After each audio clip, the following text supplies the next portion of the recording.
Now, after I was done talking with Vocab Malone, he ended up saying that, hey, there are some really mean articles on there. You definitely got to check it out.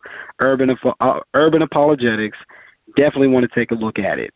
So our lineup tonight is we actually also have Vocab Malone with us tonight, and he's actually going to interview this young man, this theologian who owns Urban Apologetics, and we're definitely going to get some insight to glean from tonight.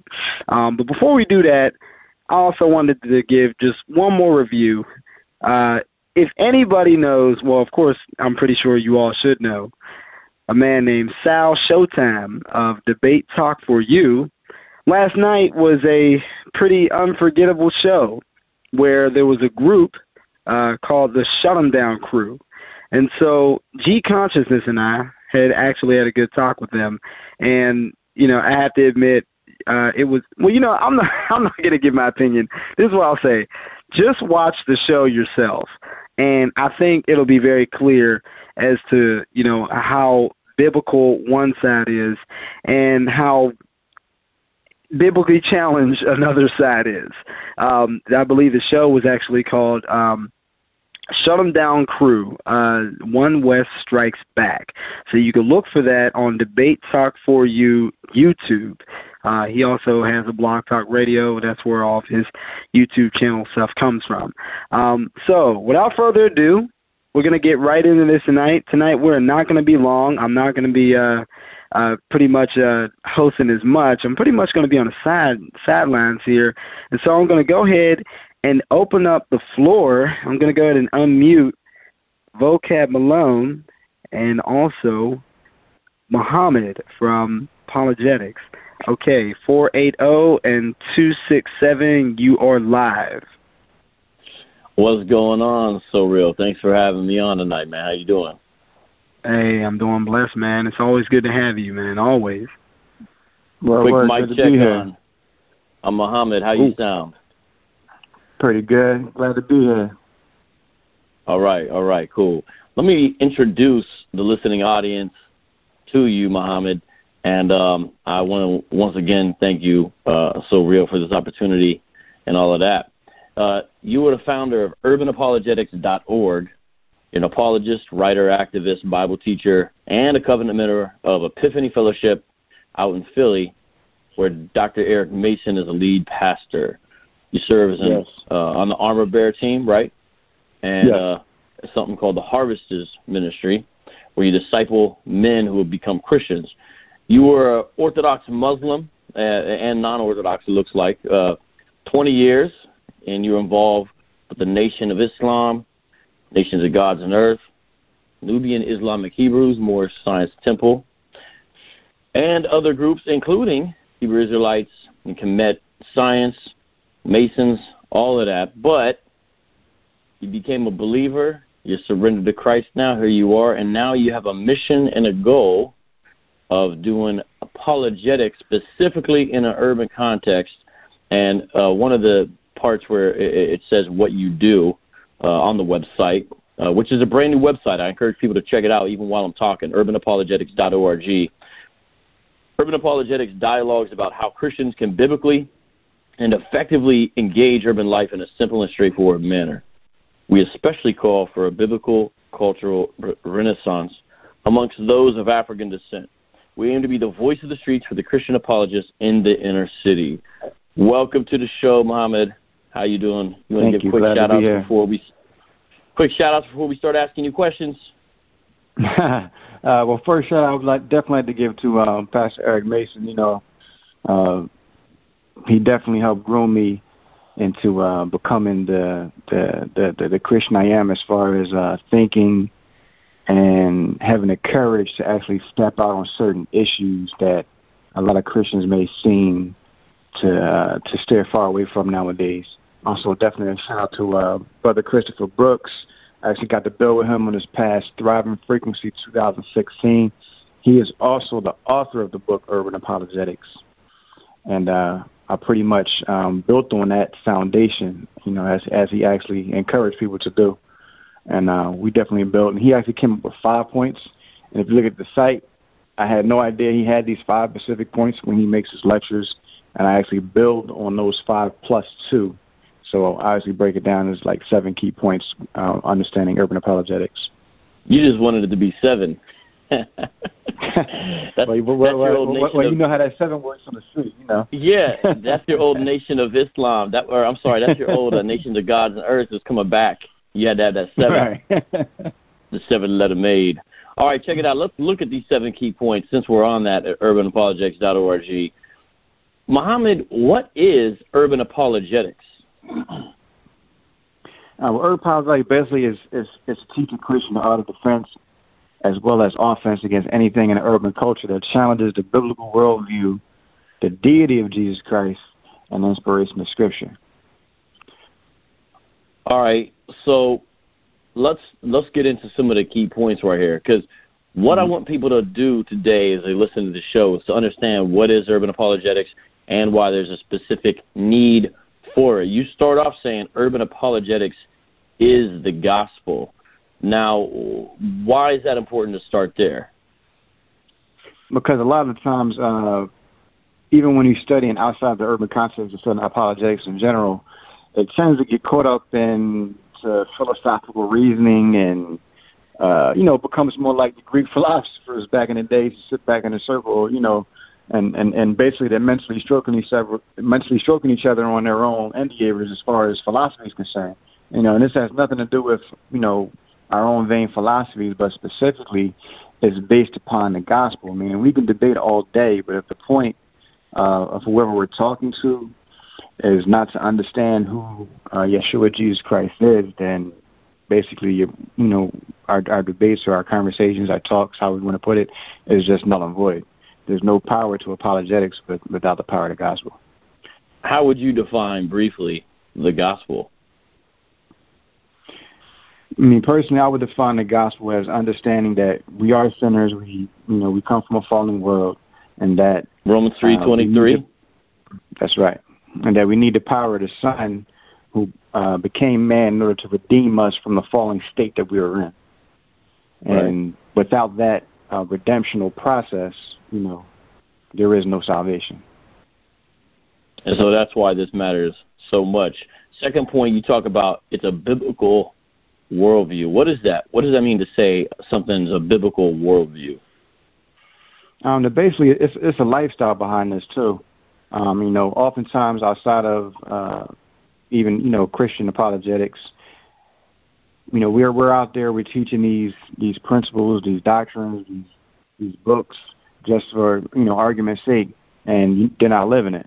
So as Christians, one thing that I've studied, and he talks about a little bit in his book, Urban Apologetics, is that a lot of people that have problems with Christianity, and especially ones that claim that they were Christians at one point in time, they're usually hurt.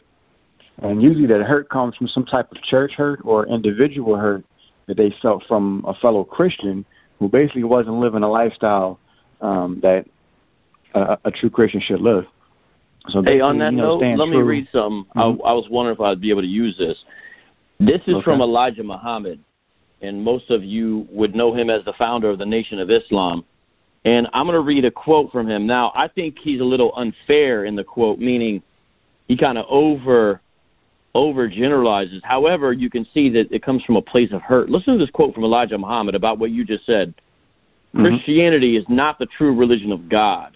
It makes impossible to establish true love and unity of brotherhood. The powerless force of Christianity are unable to bring about peace among those who profess it. The Christians preach that which they do not do and cannot do, such as love thy neighbor. I have as yet to meet one who loved his neighbor as he did himself. Thou shalt not kill. I have as yet to meet such a Christian. They even fight against each other, rob and kill each other, but yet represent themselves as world peacemakers. With whom? So that's kind of the point you're making. Definitely. You have Elijah Muhammad saying that like I said, there's some over-exaggeration. However, you can see it comes from a place of hurt where people are seeing exactly what you're describing. I just had to interrupt with that quote real quick. And I think the last sentence I actually have on that point was that God can use the holy life of a believer apologetically. And, that's the world. At the end of the day, no matter how decent we think we are at arguing or debating certain issues and points, first and foremost, the power of the Holy Spirit. And secondly, that, just living, a holy life is apologetically, effective in itself when somebody can just sit back. Because you're going to have certain people that they really don't care about your intellectual arguments. They really don't. They really just want to see how you live. They want to see how has this book, how has this guy that you profess in made a change in your life? And how can this same change be, represented in me? Yeah, so sometimes people talk about the incarnational aspect of apologetics. That means just living it out. You say, number three, that urban apologetics is relevant. What do you mean by that? I mean, basically, guys, Pastor Eric Mason always says we need to keep the newspaper in one hand and the scripture in the other. Everything that needs to be addressed. There is no issue that's basically off limits when you're truly dealing with apologetics. Now, specifically, urban apologetics means we want to get down with talking about everything that essentially affects a Christian that lives in the inner city that a lot of Christians or even apologists don't want to deal with. One being, for instance, police brutality, abortion economics, homosexuality, family values, atheism, black nationalism, and then urban religions and philosophy. And one point, too, that I would like to make is that in the midst of all of that, we definitely will want to address all of that with gentleness and respect, according to scriptures, because a lot of the times we see that, we're trying to make these points outside of Christians. When you go on YouTube and you see your, different people, I ain't going to give specific names, but, you see like they're trying to make a point. They're trying to make how irrelevant Christianity is. But just looking at their whole demeanor and the whole lack of level of respect, most of the time you just really, you may glean a little bit of information, but you're already half tuned out because of, how they represent themselves in the first place. And that, and go ahead. On that point, you're talking about being relevant and how there should be a theological analysis of every issue that we face, and that's where we get into the point of the idea of a biblical worldview. Let me give everybody an example of what you mean from the website. So this is an article you wrote called F the Police, and here's what you did with your F the Police stances. Everybody check this out, and you'll see some alliteration. Fight the police, file against the police, forgive the police, friend the police, finance against police brutality, film the police, Facebook the police, follow up. Now, any of those specific you might want to elaborate on? It's a little detour, but I'm trying to give people an example of what you're talking about. What I will elaborate on the fact is that the fact of the matter is this. If you're standing in a coffee shop, if you're standing in church, you're standing in mosque, and the police is outside beating somebody or just shot and killed a young black man, the fact of the matter is that most of the people in the black community are out there. They're not in the right state of mind. And one of the things that you will see resonating in a lot of those minds is F the police. And for us to try to, go around a situation as if we don't think like this, or even us as Christians, we will be standing there ourselves thinking these things, but trying to find a way to justify or reword or rethink what's really going on. So basically that was just taking that F, putting it in perspective and saying, look, the reality is there. The reality is us as Christians might be thinking the same exact term. But when this term hits the head, let's take it, let's put it back in its biblical worldview, and let's address this as true Christian soldiers of Christ, should be addressing these issues. All right, well, I like that, man. So, real, I'm going to keep on going with these, but it's a good time to ask you if you got anything you want to say or a relevant question, or if you're going to hold your questions. What, you got anything you want to ask him or say something? I actually did. I was reading, your bio where it had the founders page, and, you have some pretty intriguing journeys that you went through in terms of all your beliefs and philosophies and everything. And I wanted to ask you, of all the phases, the religious phases that you ebbed and flowed out of, which one, stuck to you at your heart the most? Or which one were you fond of the most, or which one did you think that was the most true before you came into Christianity, or came back to Christianity?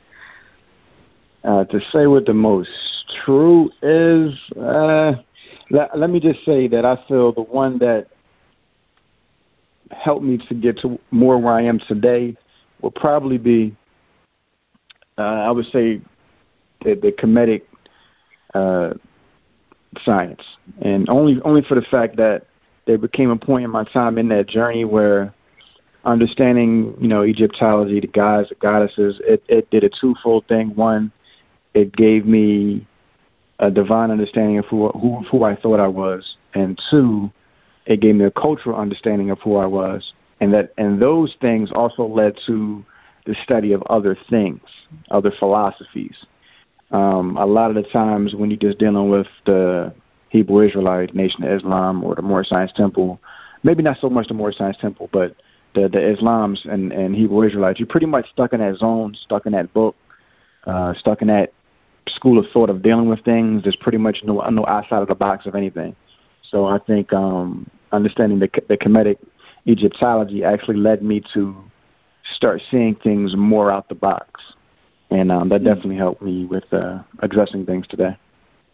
And now today on the website, urbanapologetics.org, you got an article called Egypt Has No Theology. And so it's an article in some ways against what we would understand to be Kemetic science. Then another one in the Street Fact series called where you debunk different hood myths about the Bible, where you debunk the idea that the virgin birth came from Egypt. And so I encourage people to check those out. You got a follow-up, Ssoreal? Not right now exactly. I'm just kind of on listen mode, and I'm reading more. Yeah. How you keep your dreadlocks so tight? You know what? You said you had you earlier asked you gave a product placement. What was it again? Yeah, tell everybody, tell the world. Now I'm probably gonna get slayed by practically all communities combined, but I used to use a lot of natural stuff, but now I admit all I do now is I go down to CVS and I just get that lock and gel. That's it. So I mean, about side boy. So yeah, I didn't save my money more, and that's what I do. So I'm feeling irate about that. I'm feeling real irate. Nah, man, I just want to take a little detour, man. Throw something off. All right, check it out. So we're looking at urban apologetics, and we got 7 key points. And by the way, I do encourage everybody check out the book that Muhammad referenced earlier by Christopher Brooks from Detroit, subtitled "Why the Gospel is Good News for the City." Urban Apologetics came out like 2014 or so. It's on Kriegel Publications. But let's get into this next one, which you say urban apologetics is actionable. What do you mean by that? Because even through my journeys of studying the different religions, philosophies, it got to the point where it basically felt like a lot of men, especially what I saw to be strong black men, at the end of the day were just mentally masturbating themselves as if they was these Greek philosophers back in the day that just sit around, half naked with togas on, talking to each other to prove their point. And at the end of the day, if your point is not put into action, if you can't take their gospel and apply it to your life, then, we're no different than them.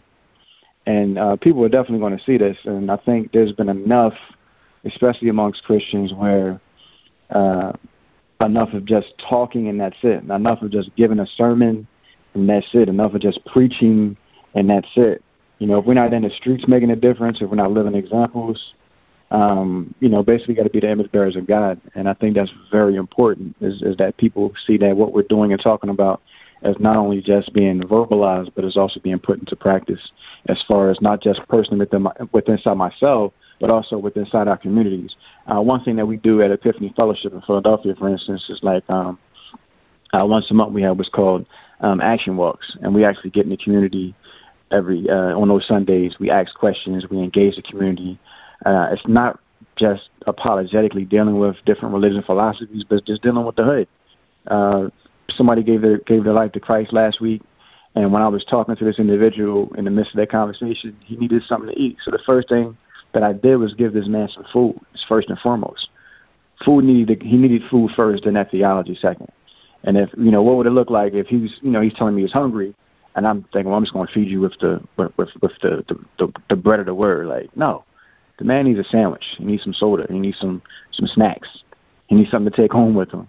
So, we definitely got to make, what we're saying and doing actionable, and have plans to develop things actionable either as individuals, as a church, and as an organization.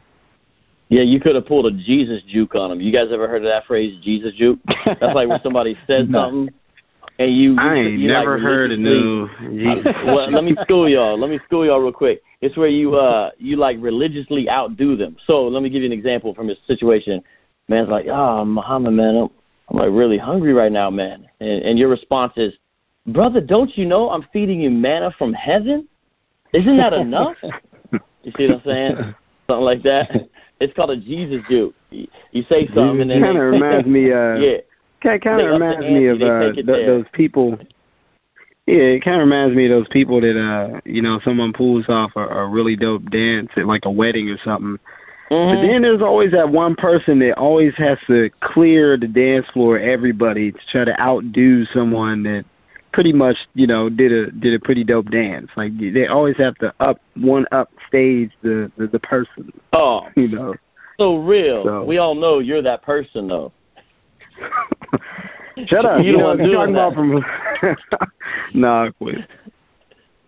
Nah, man, I'm just teasing, man. No, that's a Jesus juke, though, man. All right, but number 6. Wait, no, my bad. Number 5, urban apologetics is evangelism. Urban apologetics is evangelism. Explain that one.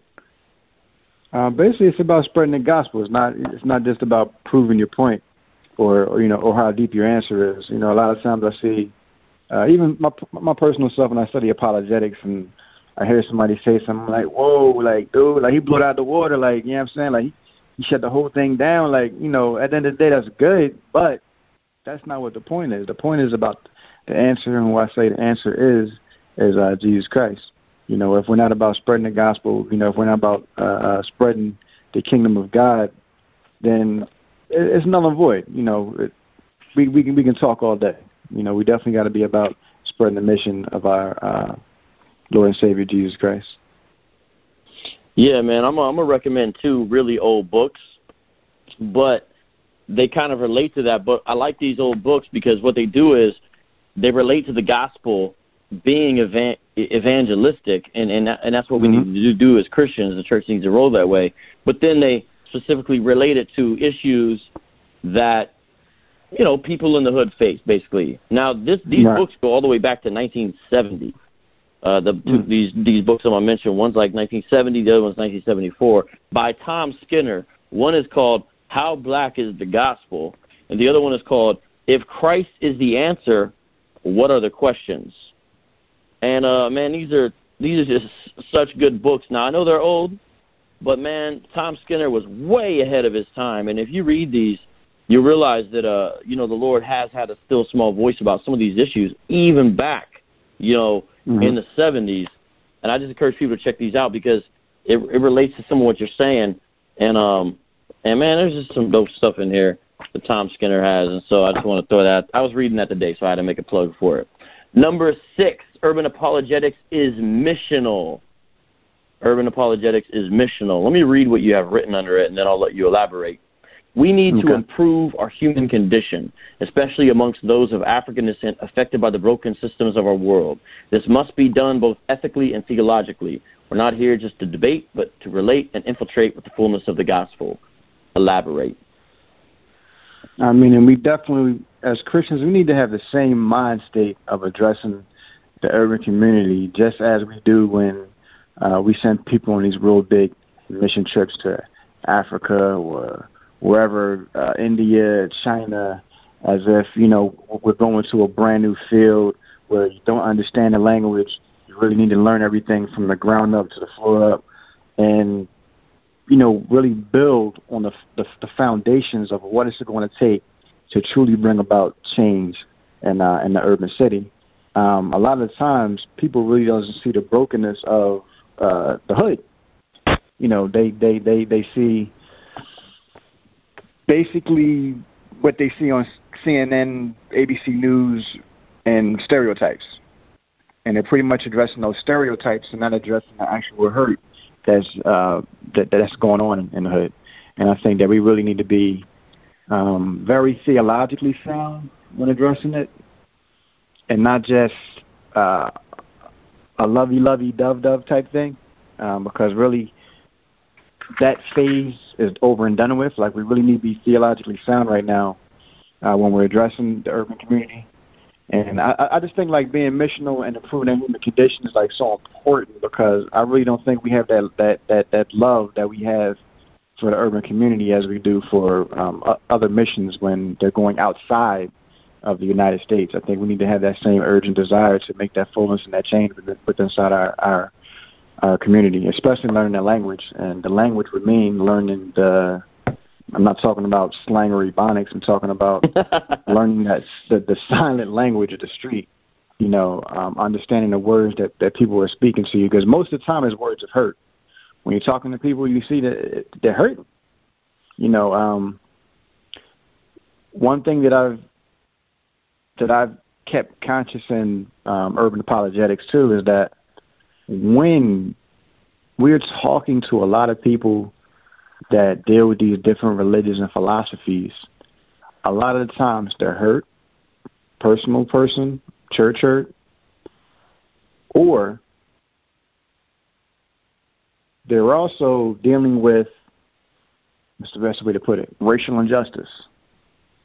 And the church doesn't address that. And the church doesn't address racial injustice a lot on two fronts. And those two fronts are, the first front would be the normal racial injustice that you see every day with the killing of unarmed black men by police. So pastors that are afraid to address those issues. So many pastors that are afraid to address the set up racial systems that surround those of African descent. Secondly, within inside that same racial injustice, there's also an academic racial injustice too that's not being addressed. So, for instance, if you get into Augustine, Tertullian, Athanasius, these were African theologians. They came from Africa, like, simple and plain. They developed the core foundations of our doctrine. But to whitewash these individuals and paint them as Europeans and make it seem like the whole of Christianity was a bunch of old white dudes that set the whole world in order is an injustice to us. And, when the urban community sees this, they're offended by it. And their reaction is to step away from it or to fight against it. And so within urban apologetics, we definitely have to deal with racial injustice issues and not just the differences of the different religions out there. Because if you study any of the followers of especially the old school foundations, and pretty much for the same thing for the new founded urban religions too, their first reason for why they are there, or what brought them to the conclusion of whatever religion or philosophy that they're dealing with, is racial injustice. The theology came after the fact. Elijah Muhammad was disgruntled about the racial injustice that was going on, the things that he's seen happen with his father. The theology of the situation came after that. Then it developed into this big thing of the Nation of Islam.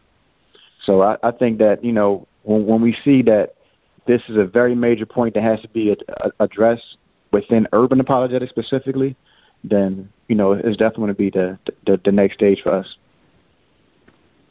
Yeah, man. I mean, even on the world stage, if you tell, most of the world's Christians, Christianity, is a white man's religion, they might have some idea what you're saying, don't get me wrong, but there's a certain laughability to it. Now, I understand why a person in the West is going to say that.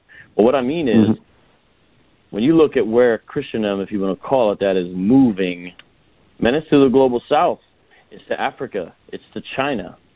And it's not filled with white people. In fact, the sort of what you might call center of power and influence and all of that is going to be different in its structure and epicenter sooner rather than later, because of God's sovereignty and how missions have been, there's been some success on the subcontinent, in Africa and Latin America, and especially in China, all these places. Well, none of those people were filled with, people of European descent.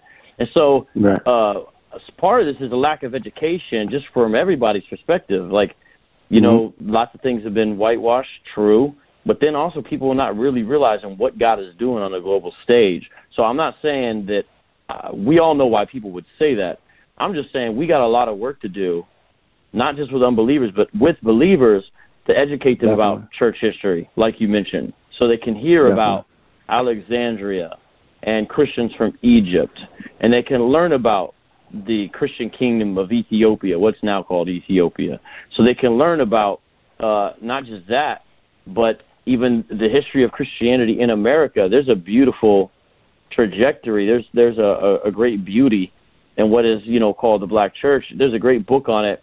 It highlights the highlights as well as the lowlights in a sense, but a great book, The Decline of African American Theology, by Thabiti Onwabwile. It's a real good book. And there's other books like that, man, that just show, oh, man, we have not been bereft of theologians and people of intellectual acumen in the historical Black church. It's just sometimes they get, like, they're not sung about like they should be, basically. And so there's a lot of education, man, that's got to happen. So I'm just saying, man, I agree. And also, man, what God is doing in missions, man, we got to see, like, what's going on. I mean, we guys got to see, like, what's happening in missions and realize, the United States of America and in Europe and all these, God might be moving things along, you know what I'm saying? And what are we going to do with that, So, I mean, I'm just trying to amen it because I really feel like what you're saying is so true, but I feel like, man, people just aren't knowing. That's why urban apologetics is like a big area, man. It's a big area. Lastly, urban apologetics is discipleship. What is discipleship, and how does it relate to apologetics? Well, definitely discipleship to me is just that hands-on that we need to take with individuals as we bring them to Christ, build with them as brothers and sisters in Christ. And first and foremost, always, tell people that discipleship has to happen at home amongst our own children, church, and communities, then the world at large.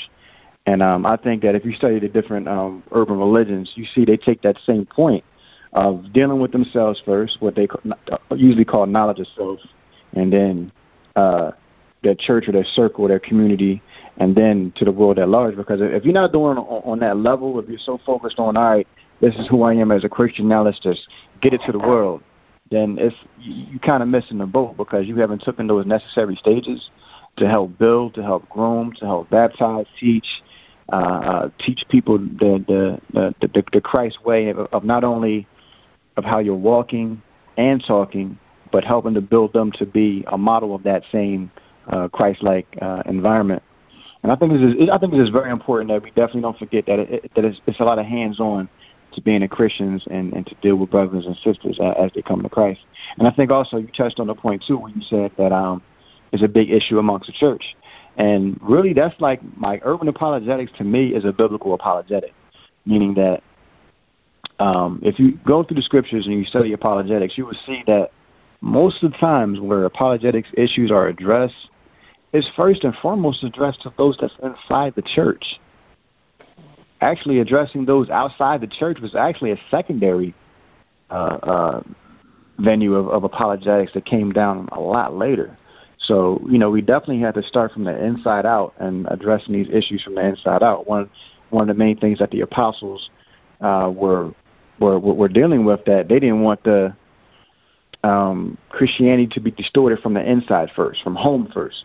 So we had to deal with this from the inside, from home first, then bring it onto the outside. So at the end of the day, pretty much it's good that, we can address these different religions and philosophies, but if we can't deal with everything holistically from the inside first, then it's going to be an uphill battle, even more than what it already is at the end of the day. Yeah, man. I mean, let me go back, and then after I read this quote, I'd like to talk about a few articles on the website. Maybe Ssoreal can, if he wants to bring up any specific ones. Let me read this quote. I think it relates to what you're just saying. It's from the Tom Skinner book I mentioned, How Black is the Gospel. And I like what he says here, because you're talking about fixing up inside to be stronger to go out. And so let me read this. For the most part, the white church in America has maintained the status quo and upheld the social system.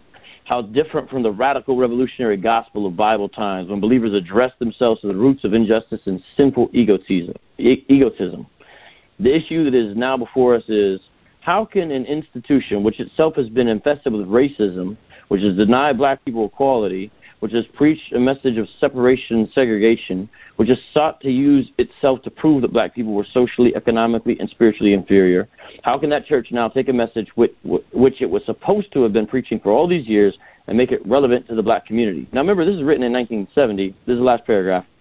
Our argument in this book is that true Christianity has never really been applied to the sphere of black-white relations in this country. We therefore set ourselves the task of showing how true Christianity, the real message of Christ, can speak with decisiveness and truth to today's black revolution. So again, man, Tom Skinner, 1970, 1972, he's just dropping it. And here's one reason. It's like kind of a weird thing. Why is this guy reading books that are like 40 years old? What's up with that? Here's what I'm trying to do, just so everyone can see the madness. I'm trying to say people were seeing some of these things a generation ago. And honestly, there's some good things that have happened, don't get me wrong, but in that generation, very little real progress has been made in the way that it needs to be made. And that's why urbanapologetics.org is a brand new site. That domain should have been stolen 10 years ago. You know what I'm saying? But you was able to get it. See, that's what I'm talking about. Like, there's a lot. We're on the ground floor of a lot of stuff, and that's what's going on, for example, in the area of counter-apologetics to the Hebrew Israelites. Man, they've been getting a free pass for a long time. And the church is slow, man. The church is slow, but people are putting on their boots, going out there, and now you see men like Ssoreal. I mean, Ssoreal, man, is doing a bang-up job in a lot of these things. And there is a response. God's people are faithful, and God's raising up people, but sometimes we're a little slow. So I want to paint a picture of optimism. What I'm saying is, even though there's been like 40 years, a lot of Tom Skinner's issues have not really been addressed sufficiently. Man, Christ Church is not gonna. The gates of hell aren't gonna prevail against it. And I want us to have an optimistic view of the future, because now we're talking about it. So I'm just trying to, Ssoreal. But you want to comment on anything we talked about, so far before we look at some of these articles? I just really wanted to resonate with you on that note. But, I was looking at one of your articles here, and one of them kind of caught my eye. And I was like, oh, what's this? It said, what's the point? Mario, chess, and evangelism. And it's got this, like, Mario icon there, and, you're talking about the Mario game, and then you're talking about chess and all this other stuff. And I really didn't get to, like, read through the entire thing. But yeah, I wanted to know what were some of the experiences or things that really drove you to write such a piece?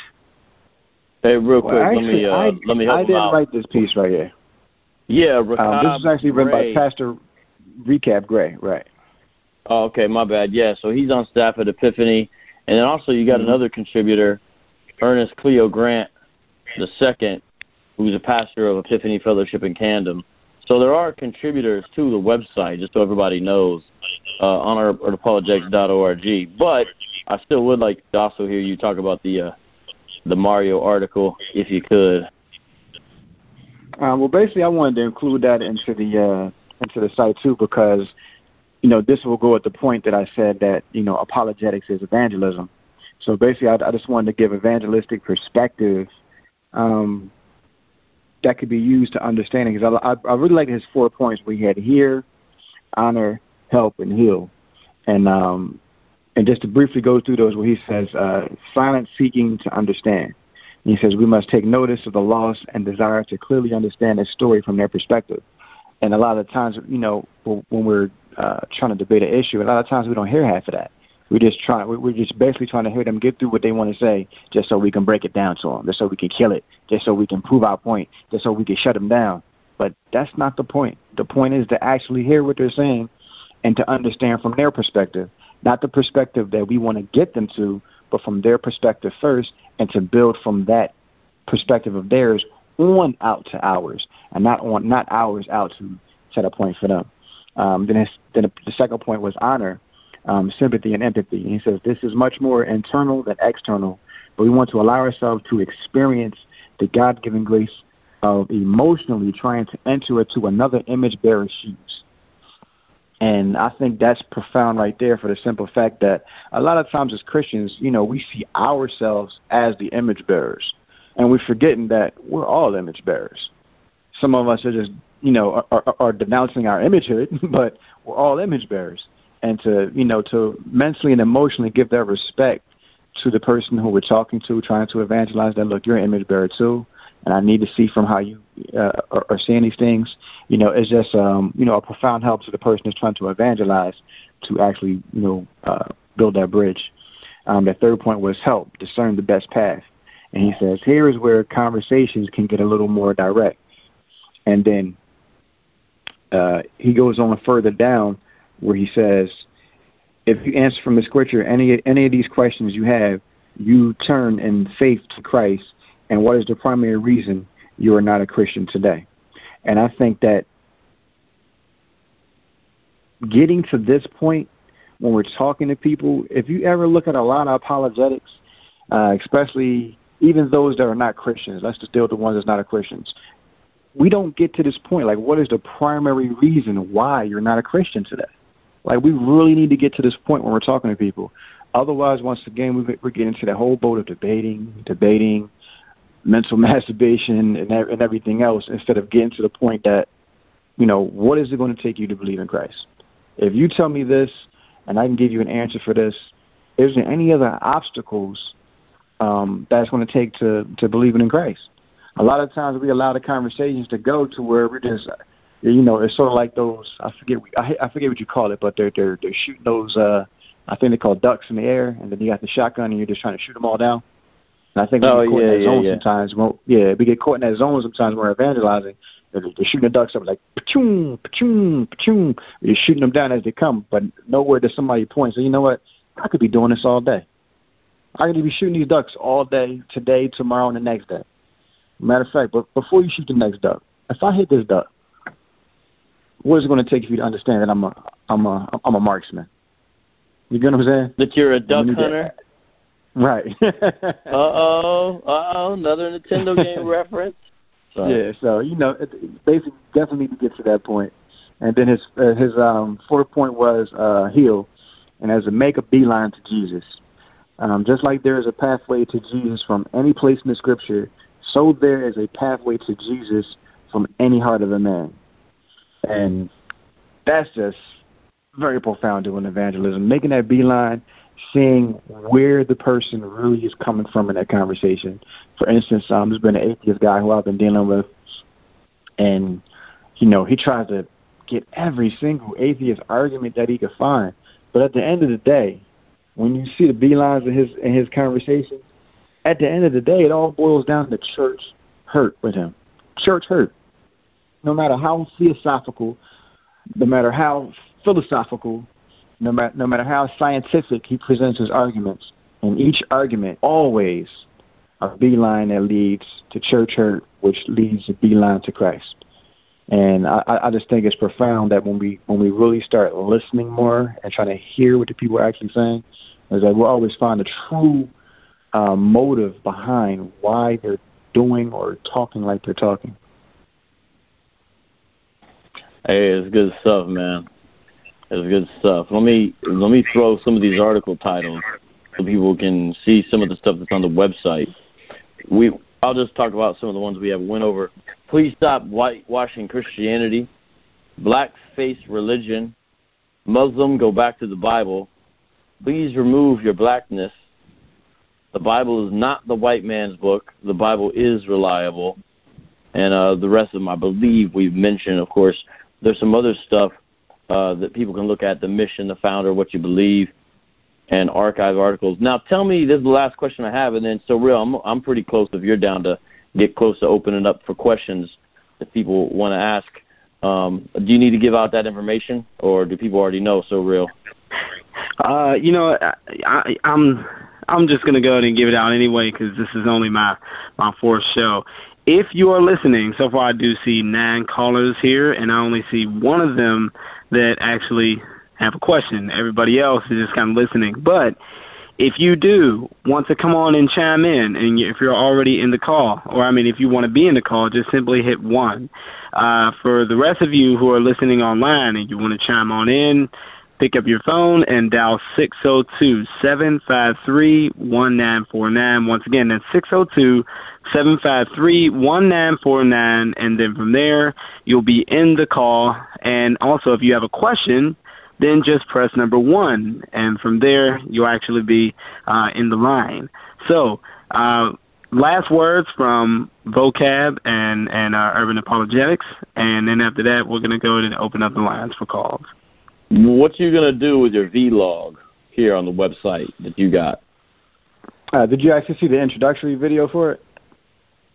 I'm clicking on it now.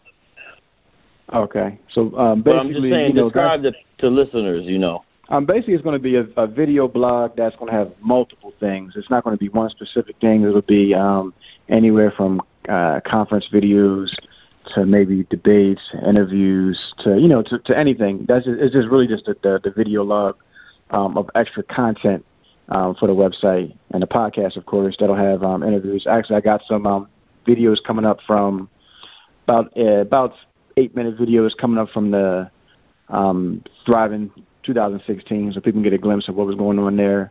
Also, a couple of interviews for the podcast will also be coming up soon. From the Thriving 16 frequency conference. But it's pretty much going to be let's do it right there. Can you explain to people, Thriving Frequency Conference, what is that? Can you explain to people what that is, what that was? Because not everybody knows about it. Let's tell them about it right now. Well, from my understanding, the Thriving Frequency, that's basically to get you, in tune to a certain level of Christian information to get you in tune to Christ for a specific topic. This past topic this year was actually urban apologetics. And basically we had H.P. Charles, we had Christopher Brooks, we had Sung Chan Ra, we've had Dr. Carl Ellis, we've had Pastor Doug Logan, Ernest Grant II, Kemetics, Sister Sarita Lyons, of course, Pastor Eric Mason, and I know I'm missing somebody. Please forgive me for whoever I'm missing, but definitely I can't forget OG Dr. John Perkins. Is that his official title? OG Doctor? Yeah, he's officially OG. Like, especially when I was sitting there, and I was walking past, and I had my iPhone with the official microphone attached to it, and he just looked at me. He was like, "Hey, young man, I know you want to take a photo with me. Come take this photo." I'm just like, I started laughing, like, okay, I'm gonna sit down with the OG and take this photo real quick. And he would just sit back and, with his hands in the Malcolm X position. We took definitely a blessed photo and exchanged some words. But it was definitely a blessing because with the Thriving thing, with the frequency conferences, they're hands-on. It's like you're getting some lectures, but you also what's called breakout sessions, and you're actually, getting hands-on tools, how you can apply it. You get to ask questions and answers. You get take-backs that you can take back to your community or to your church or to whatever ministries that you're dealing with. There's book signings. It's a little bit of everything. It's basically like you're in college for like 2 days straight. And, it's definitely a blessing that Pastor Eric Mason came up with Thriving. And I'm just very excited to see what's going on for next year. And next year, urbanapologetics.org will have a bigger announcement with them. This year, we just launched the actual Friday, the website. So the website's not even a week old yet. So definitely look forward to more content and everything coming soon. Hey, it's an old story, but it's a good one. Not many people know that John MacArthur was arrested in Mississippi. This is way back. It was way back, civil rights stuff going on. And he had a partnership. He had a partnership with John Perkins back then. They had a friendship. They worked together. And there's a couple of stories about it online you can find. If you just Google together John MacArthur and then John Perkins, if you put those two things together, it's pretty cool. You can kind of see a little bit about their story together, which is pretty cool. I mean, John Perkins would ask John MacArthur to come to Mississippi and different places, and they would work together. And, it's pretty cool, man. But all right, I mean, I think that's some good stuff. Ssoreal, I'm ready to open it up. See if we got some questions for Muhammad. If you're ready, I'm ready. All right. Well, so far we do have about 8, maybe 9 callers on the line. Yes, we have 9 callers on the line, but we only got one person that actually wants to go ahead and chime in. So just give me a moment. Chime on. 314, you're live. 314, you are live. Well, I was listening to you make your comments. Now, I don't believe in God. Don't have no need for what I call a damn Jesus. But I have fed people, bought clothes, paid single mothers utilities, and done all those things.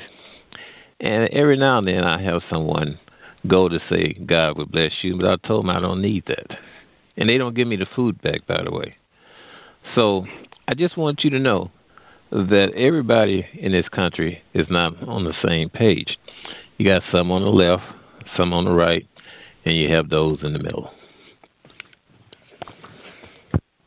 Well, Muhammad, that sounds like it's a comment. I mean, if you would like to comment back, the floor is yours. It's not much to comment on, but I will say this. I will say this, and that is that everybody has a relationship with God, no matter if you choose to be proactive in that relationship or not. And I think that this is something that actually helps me when I'm dealing and talking with people. Is that even they may deny the existence of God, but God doesn't deny the existence of you and the existence of the relationship that is there. Most of us have a bad relationship with Him. So if that bad relationship equals you to say there is no God, then that's just how you feel right now. But that doesn't negate the fact of who He is. And I like to make a comment on that because that's where the problem comes in at. When you have someone who follow those persuasions try to tell somebody else that you're not really what you say you are. Now, when I said that I have no desire for a God of the Bible especially, and nor do I have any desire or credence for his, what I call, damn Jesus son or his mother. And then somebody will say, well, no, you do have a relationship. Well, I don't. I said I didn't. So why come they just can't go on to the next unsuspected person? I mean, right now, this will just be battling, ideologies. And you're going to definitely believe what you believe, and I'm going to believe and understand what I believe. So, really, when we're dealing with, like we're doing right now, talking over the phone, social media, and this goes back to one of the points that, urban apologetics is actionable. And for me and you to really get to the depths of this, it's not going to be done over a radio broadcast. It's not going to be done over a tweet. It's not going to be done over a Facebook response. It's going to be done over me and you sitting down talking with each other. Maybe not even talking anything religious or philosophical whatsoever. Maybe just going to the movies. Maybe just sitting down and having a meal, getting to know who each other is first. Then anything else that comes after that comes after that. But, to me, I'm more concerned about knowing who you are first, and we move on from there. But we're definitely not going to solve that issue now. My name is Pianki. My name is Pianki, and your invitation. Pianki, nice to meet you. Your invitation goes unwarranted. I don't think we're going to do those things. But go ahead to your next caller, your website, and good luck to you. All right, thank you, sir. Well, I mean, that's the issue. There is no next callers yet. It seems like well, I'm curious. only one. Does anybody know where Bianchi stays? I mean, yeah, we're not going to do those things if he lives, in South Carolina and nobody lives there. But, I mean, if he lives in Phoenix or if he lives in Pittsburgh or if he lives in Philly, well, we could do those things, actually. Does anybody know? I mean, Bianchi, I'm just saying, like, it ain't a fake thing. I mean, this is what we do. So, I mean, if you're around where we are, I mean, actually, it is a real invitation. But I mean, personally, I have either lunch or dinner with two different atheists on a regular basis. So it's definitely something that I do, and half the time I'm talking to them as a brother, regardless if that they don't believe in Jesus or God, at all. I'm concerned about them. They're concerned about me. And, we're at that stage where we're trying to understand each other, respect each other, and learn to move forward as who we are as individuals first. And then as time progresses, just seeing each other's actions and lifestyle can start to have an effect on different things. And I think that, and not to get off topic too, I think this to go back to something that Vocab was saying earlier, and that is having an optimistic view of the gospel and of the kingdom. A lot of the times, Christians also always hit with the response, we're dealing with some pie-in-the-sky theology, pie-in-the-sky God. And I think that when you really have an optimistic view of the kingdom, there is no one person, two person, three person, or even a group of people that's going to tear down the optimisms that we have to building this kingdom. It's just not going to happen when you have that appropriate level of optimism and in the kingdom framework. So, one, I don't expect every single person on earth to be a Christian. That's just not logical, and it's not going to happen. That's not what my Bible teaches. And two is everybody's going to have their worldview, and is not made to convert you. If you are to be there, you're to be there. And all that we can do is apply to the calling that God has given on each and every one of us as individuals. Well, since we don't have another caller just yet. Oh, wait a minute. Time out. Now we actually do have another caller. Matter of fact, we actually have two now. So I don't know what kind of good luck charm is going on over here, but finally we have two extra callers, and so we're going to go with, this is another 314, but this time it's 314-680. You're live. 314-680. You're live. What's going on, SOG? This G Consciousness. What's going on, Vocab, Matt, and the other brother? How y'all feeling, man? What's going on, G Con, bro? What up, LaRon? Man, just chilling, man, just listening in to y'all, man, and unfortunately, I just heard the brother come on and speak out. Man, with what can I say to that? With these, with these times, man, that where stuff is going, a lot of stuff is going on, and in the world, and a lot of circumstances is arising that people are having. A lot of people, man, just they blame God. They blame the Creator, so to speak, or what they would call him, basically, if this person, who is this person, the unknown God. So they blame him. Mm-hmm. And I think that, as you begin to look out into the world and you begin to look at the creation of God, and you look at what the Father has done, and you begin to read certain passages, and you take the time and you just want to study and really want to, if you really want to seek and you really want to know something, the information is there. We'll seek everything else. You'll seek a woman. You'll seek, everything else but really trying to study, your origin or where you feel, you came from and why you here and what's your purpose. You do everything else, but when it comes to trying to figure out those type of things, you lazy on your investigation, basically.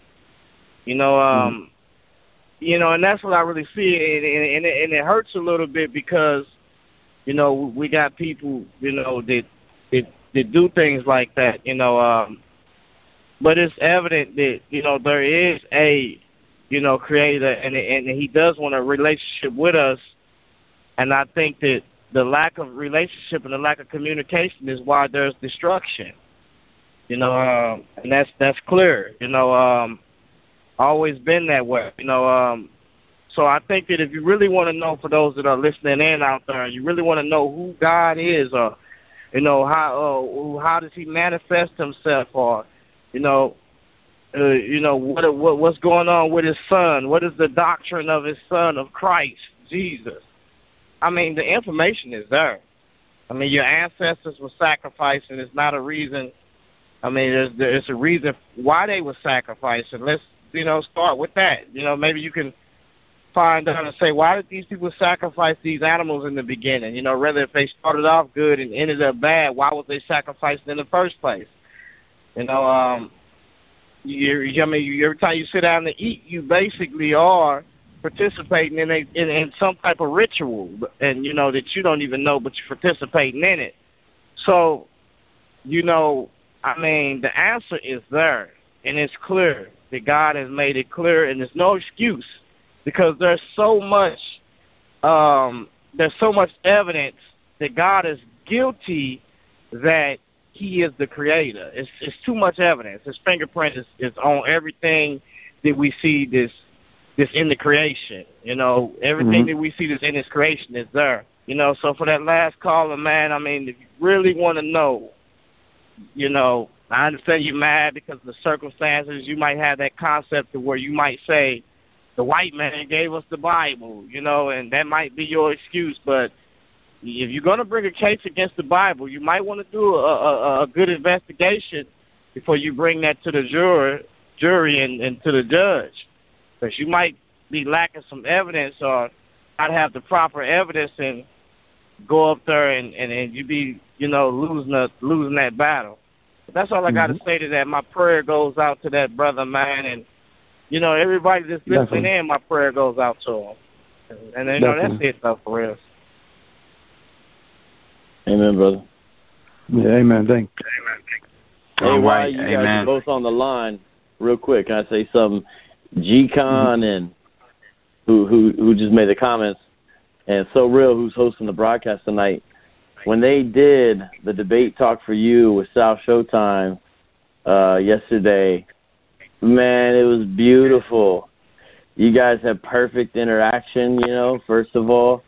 And then second of all, the answers were clear and concise and to the point. And, everybody's got their lane. And, man, I love to see, especially Ssoreal, just how he's so kind and just a respectful Christian gentleman, but yet still brings that knowledge. And just, it was beautiful to see, man, the way you responded in love, even when they was hurling all kinds of names at you and everything. It was nice. And even that one guy that called in was like, I like the way you talk, man. And then G-Con, with the jokes when they was having problems with the phone, he says, man, if y'all can't follow simple instructions like this, I know y'all ain't following the scriptures. Man, but I'm just saying it was tight, man, to see you guys, kind of go head to head, and it was a great thing to listen to. So I encourage everybody, you got to hear this because there hasn't been many interactions like this. Two debate squads basically linking up, Hebrew Israelite versus Christian. So it was real nice, man. I just want to put that out there. It's going to get big. Yeah. There's going to be definitely more to come. I know that video is going to get a lot of hits. I'm basically downloading it. I'm going to upload it to my channel tonight. It's going to have a nice little background. Y'all know how I do. But yeah, it was definitely a bit of a ride. I'll definitely say that. And I tried my best to have my Mufasa balance, you know, trying not to take no mess, but at the same time, just trying to stay clear, because so quick and so easily, any one of us at any moment could just get caught up in our emotions and then get the ego up, and, you know, we could just let ourselves go. We know we can.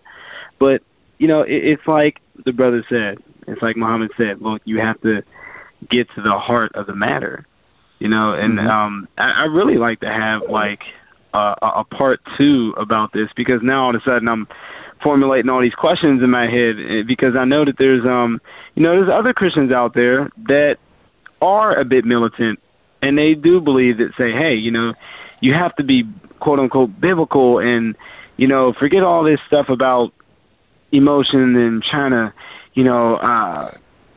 trying to reach their hearts and stuff like that. No, you got to just give them the news, and that's it. You know, I really like to explore just so many ways how Christians go about, you know, just spreading the gospel message. I think with that needs to take a deeper look, you know. But I do see another caller on here. He's the only one that's hanging around, and so we're going to go ahead and go to our next caller. G-Con, would you like to stay on, or you want me to mute you? You can go ahead and mute me, brother. Peace to you, brothers. Peace and blessings. Thanks for letting me speak out. All right, peace and blessings.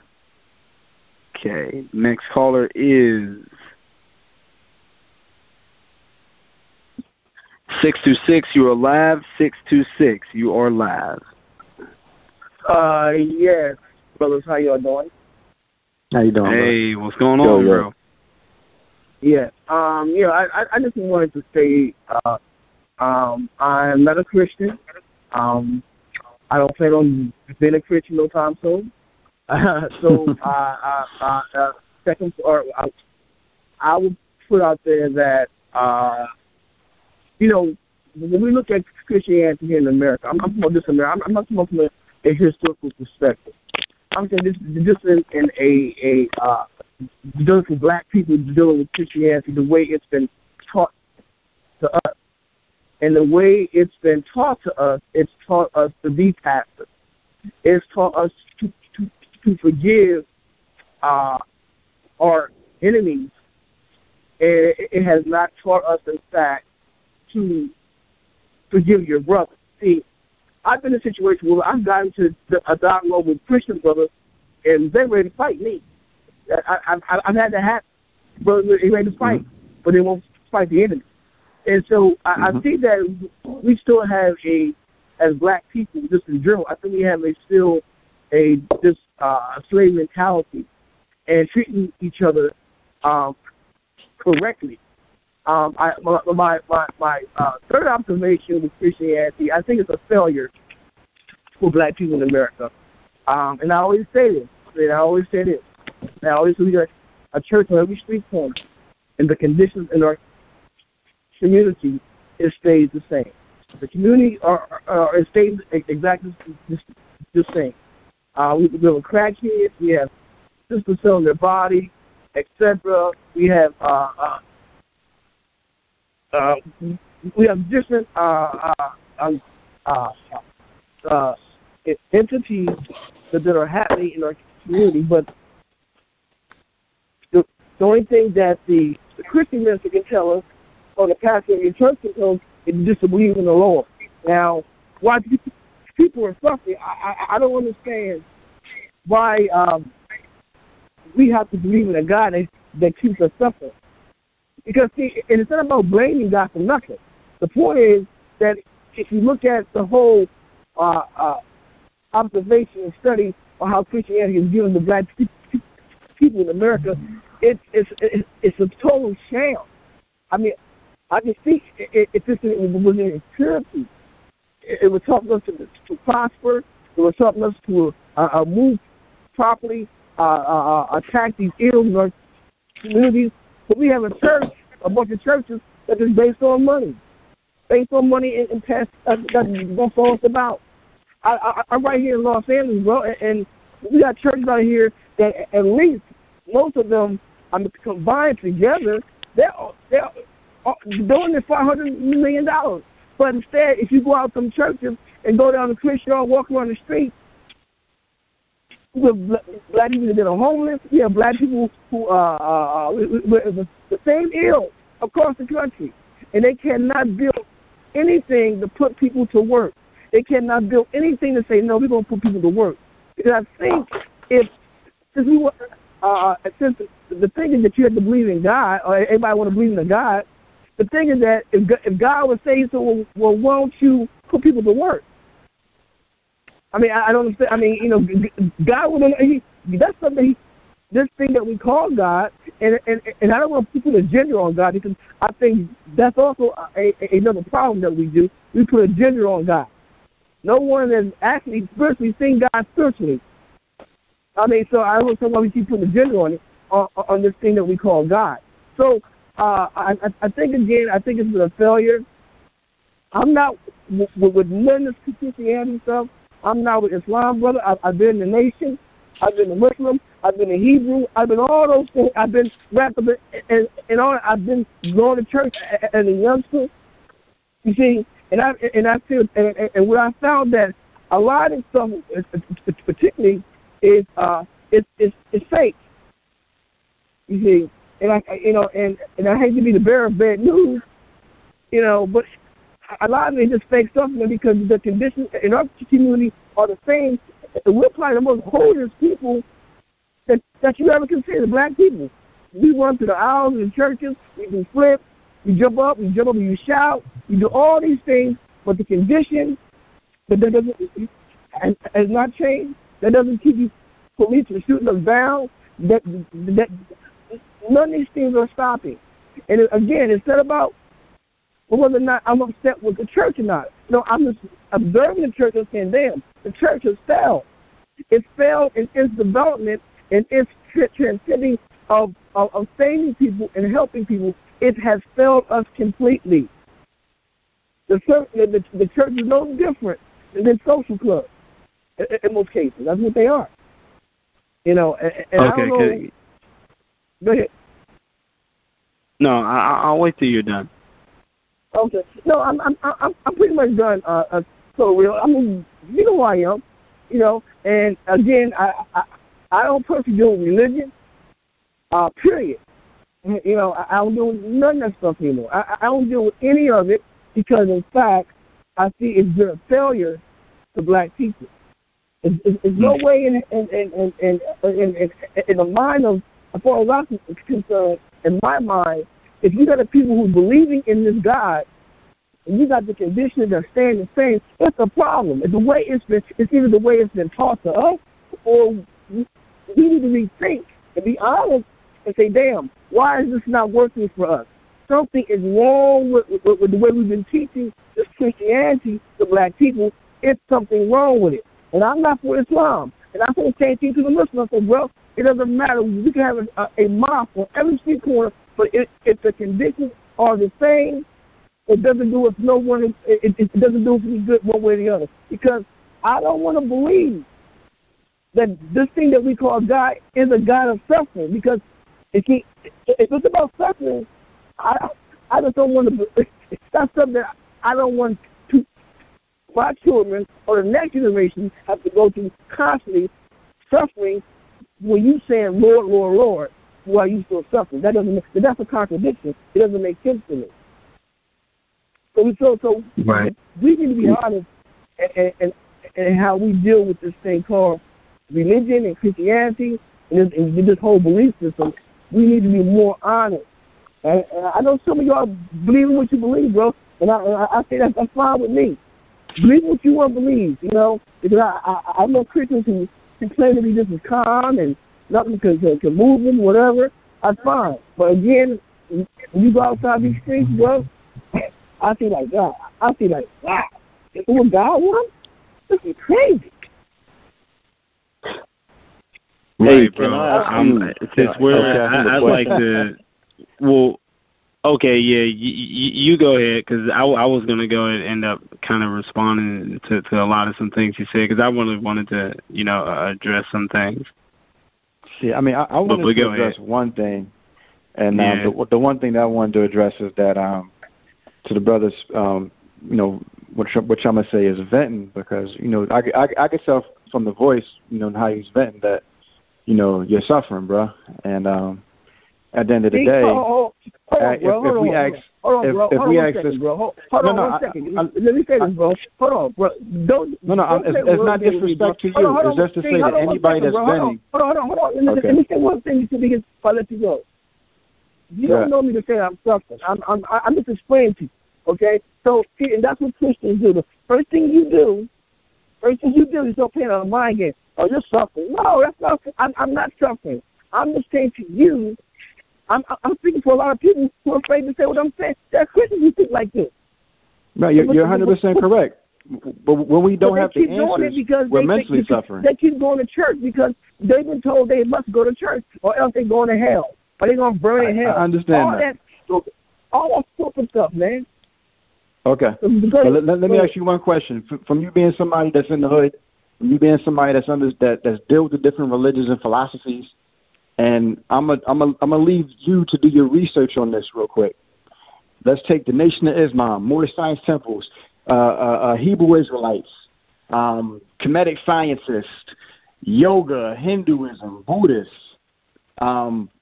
atheists, postmodern thinkers, Black Panthers. And now let's take the historical Black church, okay? Do your research, and if they have another follow-up to this, tell me who has had the greater impact on the Black community, the urban community, as far as education, injustice, sciences, programs, youth programs, leagues, the whole nine. And at the end of the day, I know you're going to come out with a more thorough understanding of who has actually had a greater impact. Even if you're dealing with illiteracy, illiteracy was actually greater before the Black church and amongst the urban community. It was through the Black church that our children had even learned how to read correctly. That schools were opened up in different people's names. That illiteracy was pretty much eradicated on a lot of levels was because of the Black church. So even when you look at Farrakhan and you see Farrakhan piggyback the Black church and what the original Black church was doing. So yes, you're right on so many levels, but at the same time, you're wrong on a lot of levels too, for the simple fact that there's a difference between Christianity in the sense of people using it as a Western corrupt system to gain wealth. And there's a difference between those that understand the relationship that we have with Christ, that are building in communities to actually do, changes in our communities. Me personally, I should think the same thing. But factually, when you, no matter if you want to go to whatever fact sheet you want to check, you will actually see that factually, the Black Christian Church has done more in the urban community than any other organization to name. And so for you to make that statement and to still see these problems with these other with these other organizations existing is as if, you're making sure that the totality of everything that Black people are going to is put on the Black Christians' back. When you definitely know you have these other religions and philosophies out there, what have they been doing? Especially understanding that it is historically been the Black church that has been at the forefront of dealing with most of the issues that occur in our community.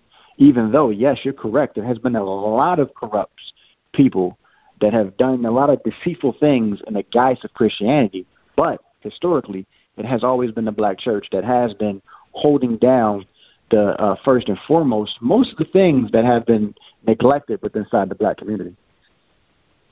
And you know what? Can I also just add to that real quick before before it continues? I would really encourage you and anybody that is on this call tonight, listen to the second radio episode I did called First Steps to Economics and Ending Black Church Myths. I went in so deep with this subject that when I opened up the phone line for calls, nobody decided to respond to what I historically laid out, because I basically tried my very best to end all the Black church myths. And a lot of times, I hate to say it, but you know, what you just heard, I really hate to say this, but, you know, what you heard was venting, but it was a historic venting. You know, we always hear these things about Christianity has made black people passive. Well, the first thing I always ask is, okay, well, when we had the 3 biggest slave revolts, what did these people believe? Nat Turner, I think there were 2 others, and, you know, every time I'm reading about them, they're always inspired by the Old Testament. Gabriel Prosser and Denmark Vesey. Those are the 3. Exactly, Vesey. Yeah, those are the 3. Those guys were all Christians. They were inspired by the Old Testament a lot. They were deeply Christian.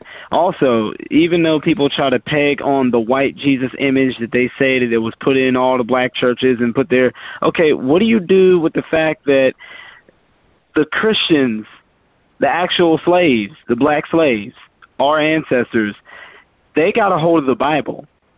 And when that happened, they started to read the Bible, right? When they started learning to read. And you know what happened? There was a reaction by the whites. They actually stopped pushing Christianity on them, especially when they ended up seeing that baptism changed their status from a slave person to a free person, because now that means that that person is baptized into the church, and that makes them a Christian, a equal soul. Now, of course, back then, you know, some believed that blacks did not have souls. So how on earth can you be baptized and you're headed for heaven, but yet you don't have a soul? It doesn't make sense. That's why there were 6 legislative laws, I believe, in Virginia that were passed. So that way blacks couldn't be baptized. There were all these complaints by Methodist journals in their notes saying that, you know, they're coming to us, and they're saying that Anglicans and Lutherans and all these other higher church Episcopal places are harder to understand, but they like us Methodists. And so we gather their most spirited men among them to preach and evangelize their own kind. And that's how you had the rise of the black preacher. You know, now even then there were certain people in the Methodist Church that didn't like the blacks, and so that's why you had the Southern Methodists, right? So once again, what on earth is all this stuff that I'm talking about doing in a history that it really isn't even, you know, reflecting what a lot of people are venting, you know, saying that it's made people passive. What about the civil rights movement? I mean, I could go on and on. Marcus Garvey was a Christian, and can I answer? Can I answer what you? Something that you just sure. Said? I mean, sure. You can answer me, but I just want to let you know you cut me short. But that's fine. I'm sorry. I thought you was winding down. Okay, go ahead. Oh no, I mean, I'll stop. You know, I'll stop. I'll just say, if anyone is listening, just go to my YouTube channel, Ssoreal, and just type in Black Church Myths, and you'll find it. And I even put in 2 clips of an old documentary of people that actually had parents and grandparents of the old church era. And they spoke about how those men built the churches with their own hands, and how the women would pray over the bricks and they would actually give the men lunch. They actually had, when the school principals were met by the black preachers, and they would go into the schools and they would preach to the school. You know, and that's what now this is what they say. They said that's what the white people would actually get the black preacher to do, to go into the schools, meet the principal, and begin to preach to the kids. Like I said, you should really listen to that video. Not only that, but I also proved that the conscious community was very receptive to the black church back then. That's the reason why a lot of conscious people, like Naim Akbar and a lot of others, they would actually use, you know, preaching styles to actually, you know, speak about their own beliefs, and they will actually marry the 2 concepts of Egyptian religion and Christianity, and they will actually try to, you know, merge the 2 together. Now, today, you don't see the conscious community doing that. Now they're just totally antagonistic. Why is this? I go and I play clips. There's all kinds of stuff that I showed in that 4-hour video, and I encourage everyone. By the time you're done looking at it, you're going to see that history is not so one-dimensional. It's far from one-dimensional. Mm-hmm. Okay. So, can I say what I had to say? Sure. Okay. Now let's stop playing here. Here's the thing. Nat Turner was a preacher by default. And that's our honest perception about Nat Turner. It wasn't like he grew up wanting to be a preacher. That's not how that went down. They liked. That's actually that's actually literally not true. People thought from a young age Nat Turner was going to be some kind of spiritual leader. I'm just saying you got his biography wrong. That's literally not true. 1 second. Hold on. No, 1 second. It was by default that he became it. As a young kid, he knew how to read, etc. So they liked the fact that he knew how to read it, and they said, and so he was put in a position where he was preaching. That's how that happened. Okay. Who put him in position? Hold on 1 second. 1 second. So we have to be honest. But that's why I use the word "be honest." You have to be honest to understand. Yeah, we are. At that time, the slave at that time was necessarily a Christian in the sense of understanding that what we know today. They were not that. We all know that. They were not that. Come on, let's stop playing here. They were not that. Marcus Garvey did. And I try to explain this to Black Jesus Minister. Marcus Garvey was not the Christian. The Garveyite movement or the Garveyite churches was not teaching the same thing that the churches was teaching. It was not teaching the same thing. He was teaching a black concept of African theology. That's what he was teaching. And if you were to ask his son, who's still living today, 2 sons, you say, well, your father a Christian, he would say, no, not in the sense that you think he was a Christian. No, he was not. Marcus Garvey was a Pan-Africanist. That's what he taught, a Pan-African theology, a Pan-African concept. His economics was based on Pan-Africanism. You see, and in fact, he was a capitalist. So I mean, and that's what he was. So let's stop playing with the word Christian and trying to quote everybody as a Christian because they, in fact, were Christians by default. A lot of our ancestors was Christians by default. They wasn't Christians. Well, Tunda was not Christian. Define default. Once again, define default. Let's be honest. They were not Christians going off that shit. A lot of them were. Sir, let's be honest. Define default. I'd like for you to define default. Because I really want to know. What do you mean? If default was it, if you had slaves coming up, and some of them apparently didn't speak English. They didn't speak English. Some of them didn't speak English. So the concept of teaching them how to read, basically, we need to start saying we teach them how to speak English. That was really the point of the whole thing. A lot of them speak English. So what do you mean? Yes, if you throw a book to them and it's written in English, they're not going to know. Look, I hear exactly what you're saying, but I'm going to ask you one more time because I want you to be specific. I want you. You have to let me finish. I am, but you're getting off topic. I hear what you're saying, but I'm going to ask you one more time. Define defaults. The reason why I'm really, drilling you is because I don't want you to get off topic. You're basically downplaying, people who actually became Christians by their own choice. I really want you to define default. What do you mean? Hold on 1 second. It's a fact, like I said before, but you won't let me. And the point is that you're not going to accept my definition of what I'm trying to say. Why I'm saying default. I'm not saying that they were wrong by default. I'm just saying they became Christians by default. They became because their oppressor was Christian. And if their oppressor was Christian, yes, he's going to make them Christian. If your oppressor is Muslim, he's going to make Africans Muslim. That's what oppressors do. They give you what they know. They give you everything. So you totally ignored. Hold on, just a moment. Hold on. Hold on, bro. See. Okay, I really had to mute you because, and I'll unmute you in a bit, but you totally ignored the fact that I plainly pointed out that whites actually stopped evangelizing their slaves. It totally ignored that. Now, last night when we had a talk, you were ignoring stuff last night. You ain't going to do it on my show. You're going to give an answer tonight. You ain't running, Jack.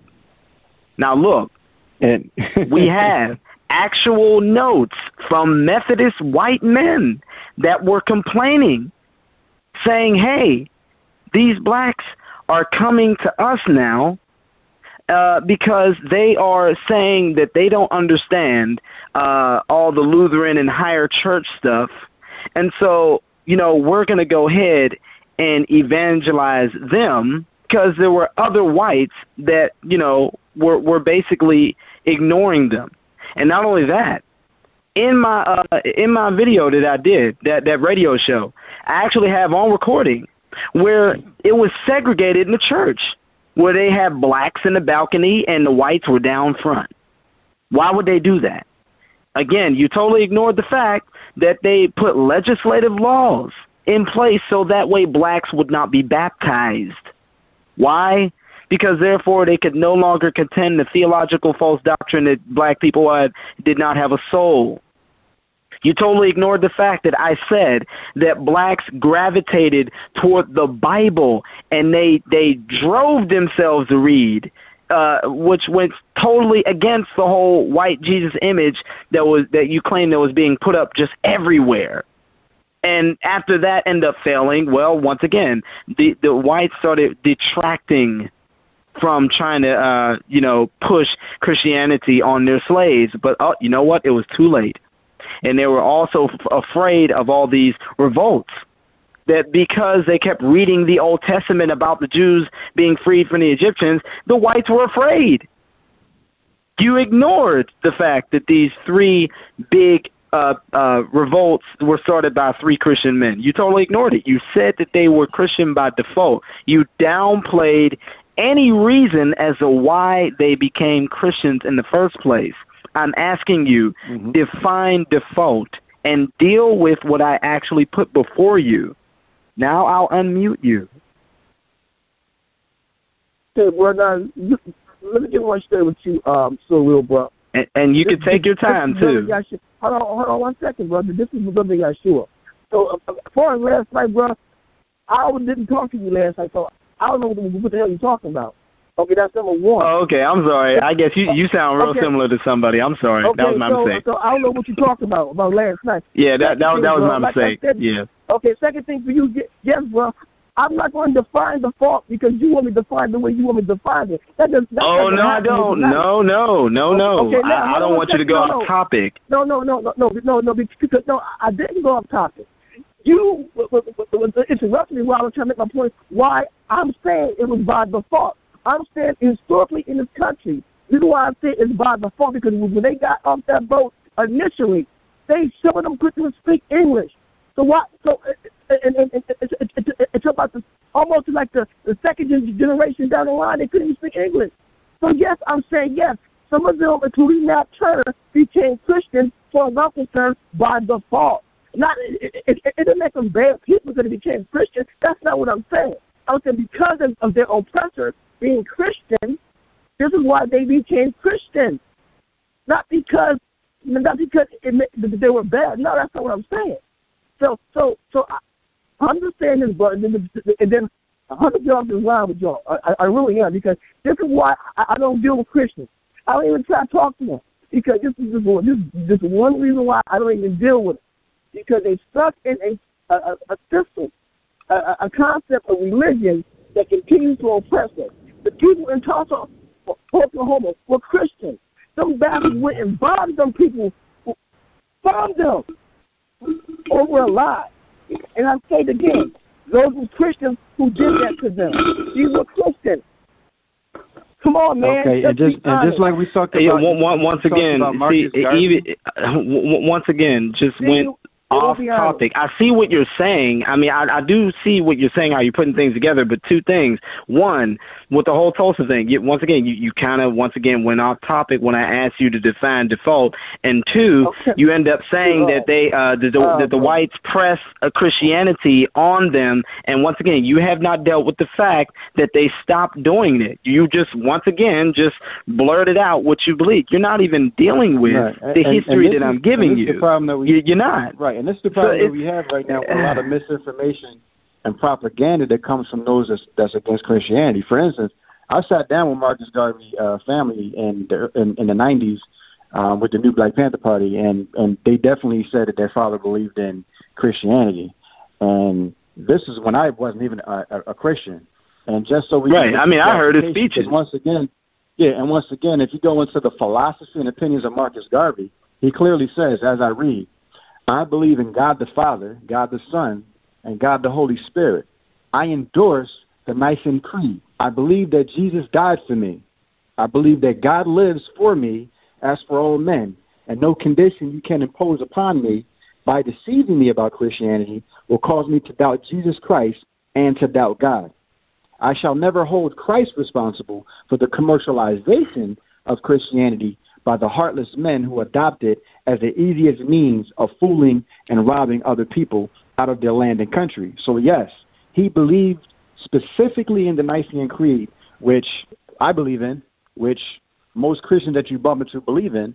All he went against was the corrupt commercialization that went down with certain people and organizations of Christianity. But he believed in the same core principles. Right, exactly. He believed in the same core principles that the average Christian believes today. Now, ask me, do I believe in certain preachers? No. Do I believe in certain organizations? No. Do I believe in the Nicene Creed? Yes. Did Marcus Mosiah Garvey believe in the Nicene Creed? Yes. Did he believe in God? Yes. So, like I said, it's a lot of misinformation and propaganda that people say about Christianity without presenting the facts. This is a fact. He said something about Marcus Garvey. Bro. Marcus Garvey said something in his own words. Okay, well, let me ask you a question and ask again. Why aren't the Garveyite churches still in existence if the people are still following his program, his message? Why aren't the Garveyite churches still in existence if black Christians think the way he thinks? I mean, I'm not here to debate the Garveyite program. The response was Marcus Garvey wasn't a Christian, and you said no, he wasn't, and you said that he was not a Christian like we understand Christians today. Marcus Garvey was exactly the kind of Christian that you've seen today. Now, what his followers and his organization became, that's not for me to debate. I mean, you want me to tell you why his organization went the way it did? I have no idea. Churches today, I'm asking you again, where are those churches at today? If they thought like Garvey, if these were Garveyites, in fact, where are those churches at today? Listen, you just said that's common sense, sir. Not all Christians thought like Garvey. I mean, that's just common sense. And if you really want us to be honest, like honest men, not everybody thought like Marcus Garvey. That's just a fact. Exactly. No. So there's a reason why. In his churches. The people in his churches. People change. I mean, I don't know. People change. Generations change. Okay, one generation believes something, another assumes it, and another thinks it's a myth. Like, so generations change. So real. The same thing with the Nation of Islam and the Nation of God's Garvey did the wise thing. Garvey went where the people were. Black people were in the church. That's where he knew he had to go get the people. That's exactly what he did. No, that's not what Garvey. But see, you're emphasizing what Garvey said. That's not what Garvey said. Garvey said, "I believe in the Nicene Creed." So for you to say that Garvey went to the people just to go to the people, that's not what Garvey said. You want to say what Garvey said. You want to emphasize what Garvey did, but his own words speak differently. His own words. So if I'm supposed to listen to Marcus Garvey, am I supposed to listen to Marcus Garvey, or am I supposed to listen to you about Marcus Garvey? If Marcus Garvey says something, I'm listening to what Marcus Garvey says, not what you're saying about Marcus Garvey. I tell you somebody else who was a great Christian. Albert Cleveland was a great Christian. He was a great black man that pushed a black theology and to black people. He teaches one hell of a black theology. He wrote a book called The Black Messiah in Detroit. His first church was in Detroit, and he wrote a book called The Black Messiah. And he used black figures as prophetic stories to speak to the hearts and minds of black people in the church. And this is what I'm saying. If the church is not doing that, speaking to the minds of black people, their hearts and their oppression and what they're going through, as far as I'm concerned, bro, they have failed. And I'm going to end that with thank you, brother. Okay, so you proved... Thank you. Hold on one second. No, I'm meeting you where you're at. That's where I'm meeting you at. since you were Christianity. Okay, well, don't forget in 1881 either, when a bishop, Methodist bishop, also said that God was black. So where's this whole thing about, white people making blacks docile? Because so far it hasn't been working. Okay, so that's my whole point. So if those men can teach like that, why aren't the black church doing that today? Okay, now you're on my side of history. That's what I've been wanting to say to you the whole time. So the black church that you're arguing against is a very recent phenomenon. And so the further you go back, the more your argument gets weak. It turns to powder. No, hold on one second. Again, I'm saying, why isn't the church doing that today? I think today. See, that's the key. That's the key word. Do you see that? There are churches doing that. It is a fact, and I'm gonna give you one church. And if you ever get a chance, look up Pastor Eric Mason, Epiphany Fellowship. You will see that he is a pastor that is doing that today. And I hope while you're making these statements right now, you do recognize two things, and that is one, the oldest churches in the face of the earth were black African churches. Period. Two, the doctrines of Christianity that we have were actually formulated by African theologians.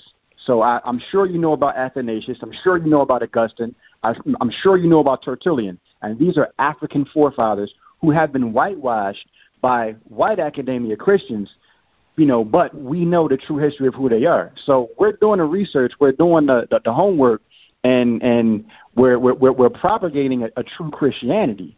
But it takes time. It's not going to be the masses that's going to be propagating what we're talking about. And also, don't forget Jawanza Kanjufu as well. He's an African minister, African American minister, and he's also. And I want to say this too. I want to ask you this too. This is the thing. The concept of Christianity, this thing that we call Christianity, the concept in the first virgin birth story of Christianity, of this thing that we call Christianity today, which the plagiarism came out of where? Yeah, please. Let me guess. Let me guess. You're gonna say Egypt. Am I right? Well, I mean, is that a fact? Unless you just don't want to believe that. No, that's totally. That's total fiction. Totally made up mess. Total fiction. And I will start right now while we're on the line. Fiction? If you can, this is what we're going to do. Since you made the assumption that this is where it comes from, can you right now on the air show us the papyrus or manuscript or hieroglyphic writings that says the Christian story comes out of Egypt? Matter of fact, I'm not holding. I didn't say a book. Exactly. I said the actual Egyptian manuscripts. No. I do have it, but I'm not holding the answer. Give it to you like I want to give it to you. Okay. If I was home, I open up and give it to you, right? Okay, then tell me the story, because I can tell you this story. The story of Isis, Osiris, and Horus. Isis actually went to the mummified body of Osiris, and then she had the penis of Osiris brought back so that she can she fashioned it, change into the falcon, right? And then she went upon the penis, according to their theology, to give birth to Horus. So if a female goes upon a penis, she's not a virgin. That's the story of. Yes. Hold on one second. And also, it says in the coffin text. It literally states in the coffin text that he said, "Look upon me, O ye mighty gods, for the seed of Osiris is within my womb." Why would the coffin text end up saying that? So who in fact went to Mary? Who went to Mary then? I mean, I'm understanding that. Who this is on the walls of Seti. If you want to see the story I just told you, go to the walls of Seti. Yeah, it's actually on the wall. Stories that's there. No, I'm documented. Hidden Colors shows the wall. Hold on one second. Hold on 1 second now. I'm asking you a question because see, this is the problem. You gotta believe that that story, which came from that story, which you do know that, but you don't want to admit that, which came from that story, they turned it around. Because the same concept, the same story, told about ancient Kemet, and we all know that. No, that's the ancient Kemet story I just told you. Sir, we just gave you text and an actual wall that shows a bird that's sitting on a penis of a man. No. Like, that's sex. Huh? How did Mary Mary got pregnant by the Holy Spirit of God. Right. The Holy Spirit of God had nothing to do with the penis. What you just said. The Holy Spirit of God. So God made somebody pregnant? Are you crazy? Well, yes, that's why we have Jesus, the Son of God. No. Even the early church called Mary Theotokos, the God bearer. So you believe in a hocus Mother of God. That some hey, hold up. Let me Look, call it. Hold on. What you said? Hey, okay, call it hocus pocus. Call it whatever you want. The story is there. Let's just be honest men here. I'm not downplaying what he believes, but I had to mute you again because I don't mind you end up having a dialogue, but when you end up saying it's hocus pocus, I'm wondering what is the relevant point of that. We're not here to give our opinions. We're here to exchange some real truth and dialogue. So real, can I say something about what he just said? Yep, and after that I'll unmute him. All right, check this out. 4 minutes. Notice how he first says Christianity ripped off Egypt, then began a discussion of the virgin conception, basically you guys showing it was not some rip-off from the Egyptian story because of the whole bird sex thing, Then instead of doubling down on his argument and defending his argument that Christianity was a ripoff from Egypt, which is what he should have done to defend his position, instead he switched to a naturalistic tone and mocked the idea of virginal conception by the Holy Spirit. So he just moved the goalpost. His initial assertion was shown to be false, and his response was not to defend his initial assertion, but instead, midstream, jump in a different boat. I just want everybody to make sure they see what just happened, because that shows you the weakness of what he was originally saying by the fact that he had to do that. Because if he had some evidence to further what he was saying, instead he would have pointed to that evidence and said, well, no, actually, let me give you the counter-argument about the whole bird sex thing. But he did not do that. Instead, he said, oh, you believe in hocus pocus. Oh, you believe in this and that. I just want to make sure everyone understands what just happened as we witnessed that dialogue. That's my only commentary I wanted to make about that. And then briefly, before you give the mic back, if Christianity teaches black folks to be passive, I'm going to ask you, does anyone know what is said to have been Harriet Tubman's response when they said, why do you do what you do? You know what she did? She quoted Luke chapter 4. That's what she did. She quoted Luke chapter 4, specifically the place where Christ went into the synagogue and opened it up as he took it from the attendant, quoted from Isaiah 61. And that's the part about setting the captives free. I'm just saying, that's just the second counter-argument to something he was saying earlier. But I did want to make sure everyone observed what just happened. Thank you, man. Exactly. I'm going to listen for the rest and that is what I call, and that is what I call a replay, described by vocab. So, yeah, the Christians did not think like how the Kemetics or black atheists are painting them out. Anyway, let me go ahead and unmute them. 2 minutes left. Okay, now, well, first of all, I asked you guys a question. See, this is how you play the game. It's fine. But this is how you play the game. I asked you a question about how did Mary get pregnant. And you said through the Holy Spirit. I said, wow, that's pretty interesting. So I don't know how a Holy Spirit, something that's holy, was going to come down and impregnate a woman. That's not being holy. That's not because a holy, so no, that's what I'm saying. A holy person don't do that. Holy thing. Oh, really? According to who? Hold on. According to who? Hold on 1 second. Let me finish now, because you won't let me. I'm trying to get done here. So here's the thing. Isis upset her womb that she had the first immaculate conception. I mean that she had a normal birth. Okay, she had a birth. A son came through her womb. No, that's what I'm saying. It came through her womb. That's the immaculate conception. Every woman who has an immaculate conception is a regular birth. There's nothing spooky about this. Was she penetrated? No. Listen what I'm saying. That same argument that you're making, in fact, was in fact, no. What she did is she turned into, and she flew over top of a star, and That's how she impregnated herself. It doesn't say anything about penetration in ancient Kemetic writing. It doesn't say anything about It penetration. shows her perched on top of the penis. Hold on a second.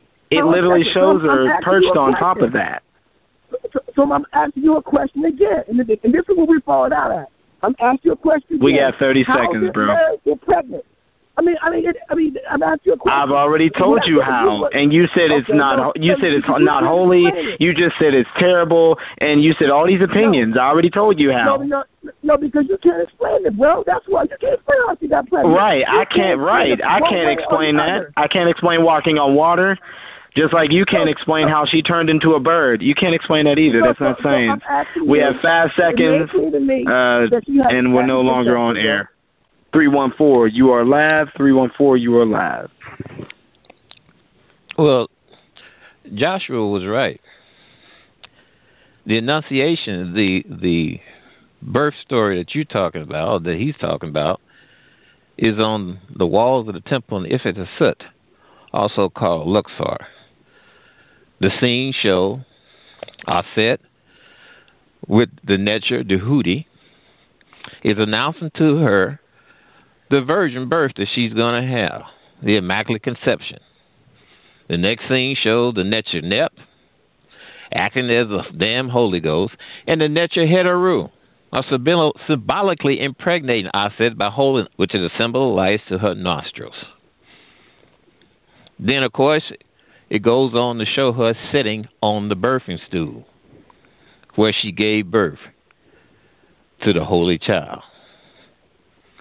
So Joshua is right. And also, you're talking about the scene that's shown in Dendera, where it shows Asar laying back on his back, and she does fashion a penis and place it on the navel, not in his groin area. You guys get away with somebody who don't know what the hell they talking about. And that's really silly. No, but the point is, it's not a point. The point is that he was telling the truth. No, now let me get on one other thing, and I'm gonna leave it. I'm gonna leave. I'm not gonna stick around. I'm gonna leave. But can you answer one question to validate your point? In ancient Egyptian theology, was there ever any high standing of virgin birth? Yes, there was. Is there a doctrine of a virgin birth? Absolutely. And a high promotion of that. Yes, absolutely. Neb Hateru Hatshepsut was born of an Immaculate Conception because Amun was tired of mixed marriages. He wanted a pure solar child. Mm-hmm. And that story is told on her temple there on the West Bank. Right. Now, does that story... what are you saying, right? Have you ever seen it? Yes, I have. But does that story... You've been there. Dictate the... You've been there. I've studied... Wait a minute. Let's don't waltz all over the place. You've been there. Listen, I've been a lot of places. What I'm trying to say is, have you ever been to her? Have you ever been to her temple there at the West Bank? No, I have not been to the temple. Well, then that's why I asked you. No, what I'm saying is that story though doesn't precede the Christian birth story. The story does precede the Christian birth story. No, not in the sense that this is where it came from. Only in the sense of a story that took place. But it does not. But this is not where the Christian story. At which ecumenical council meeting?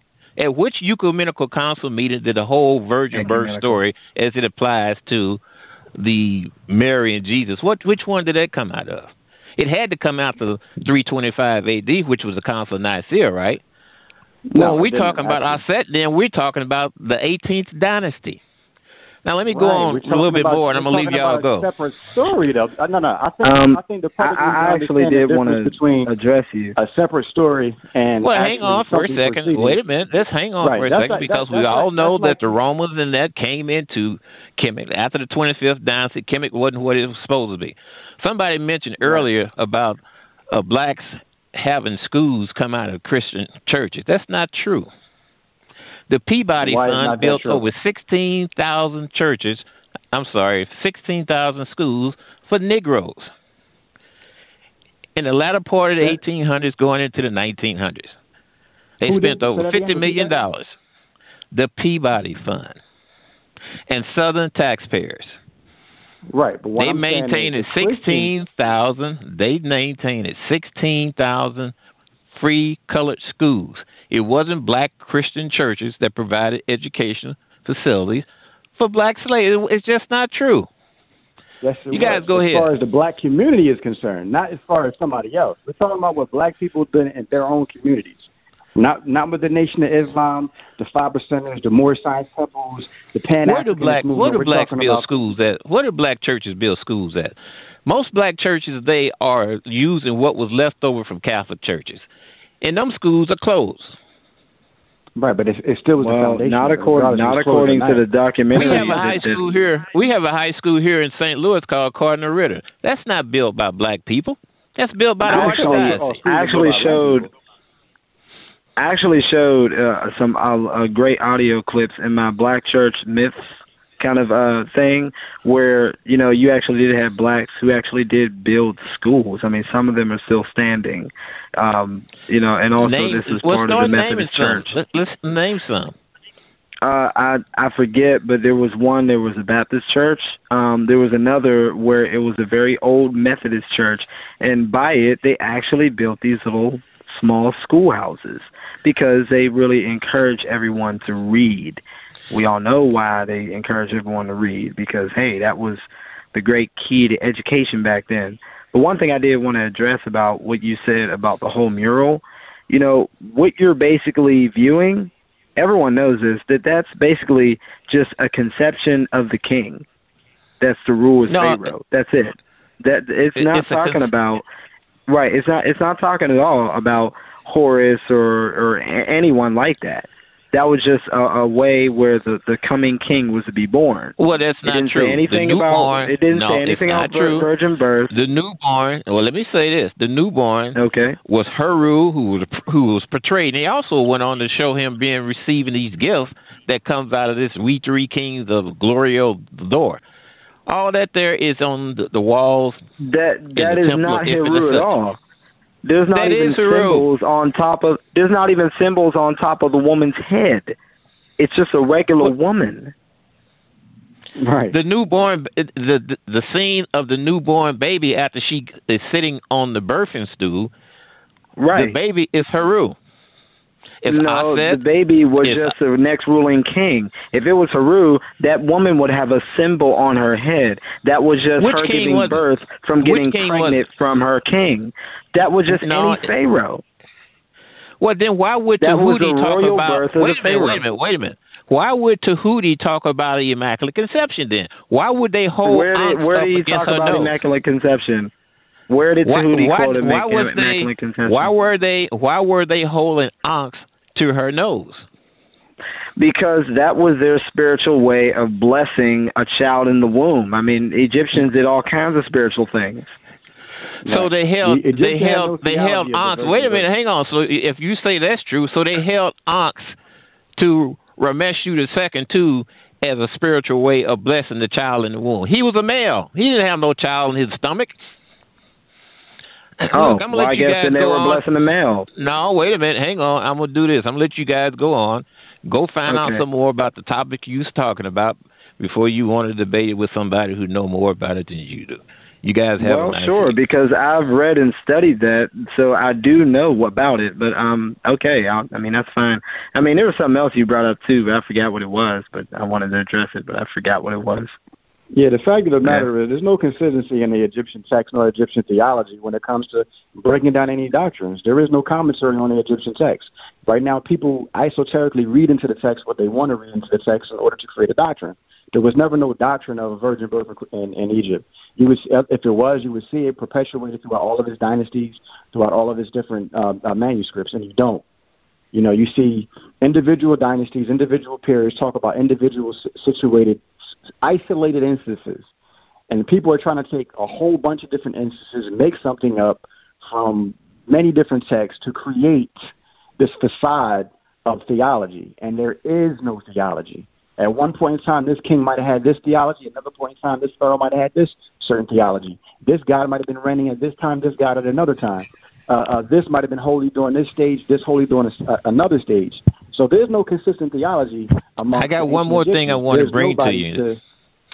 You guys said that Virginia passed laws to keep blacks from getting baptized. That's another lie. The state of Virginia never passed no laws. Would you let me finish saying what I got to say? I mean, think of the Constitution. It separates church from religion. I'm sorry, government from church or government from religion. The state of Virginia never passed a law saying that blacks could not be baptized. That is a bold-faced lie. Okay, I'll make sure next time. I'll read my actual quotes and citations instead of doing it from the top of my head, because maybe I quoted the wrong state. So next time I end up doing stuff, I'll make sure that I read my exact quotes. Because like I said, maybe I quoted the wrong state. But for right now, I'll take your word for it. Hello? Oh, snap. What happened to everybody? Did he just leave? Well, I guess. Yeah. All right, well, look, man. I don't know. I want to pretty much end it out. You know, it's already over, and I got to get up. But whoever you are, you're pretty amazing. You know, I'm gonna definitely read some of your articles and stuff, and no, thanks, you know, we'll definitely chalk it up. Oh wait, you know what? I think we got one more person. Thank you. Appreciate you guys for having me. Oh man! All right, well, you're the last one. So after that, we're gonna hang up. Yeah. What's up? Hello. Okay, I guess not. All right, well, they're gone. Anyway, all right, well, it was definitely good having you, bro. And no problem. You have a good night. Man. Yeah, you too. All right. Peace. All right, peace.